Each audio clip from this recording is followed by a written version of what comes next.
Des vannes fermées depuis 3 jours, les turbines de Serre-Ponçon ne tournent plus et c'est presque toute la production électrique de la Durance qui s'arrête. La retenue du Serre-Ponçon, on appelle le robinet de la Durance. Donc derrière, il y a 4 groupes de production qui produisent en gros 400 MW. Ça fait la moitié d'une tranche nucléaire. Et donc aujourd'hui, on n'a plus un seul mégawatt qui sort de cette usine-là. Donc l'entreprise EDF est contrainte de racheter des mégawatts sur le marché boursier de l'énergie.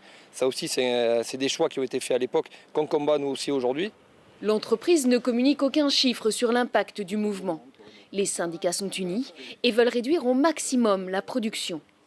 L'idée, c'est pas forcément de se relayer sur plusieurs sites, c'est de bloquer les bons sites. Et donc là, on est à la base de la Durance. Et donc c'était vraiment notre objectif là, cette semaine de prendre cette usine et de la mettre à l'arrêt. Quel est le taux de grévistes ? Alors ça aussi, selon les jours, sur les grosses mobilisations, on est à près de 80% de grévistes. Et hier, on était ici sur le site à 100% de grévistes. Autre filiale d'EDF et nouveau blocage. Dans cette base opérationnelle d'Enedis, les véhicules d'intervention sont immobilisés et la production photovoltaïque ralentit. Mais pas de risque de coupure. EDF achète de l'électricité sur les marchés européens.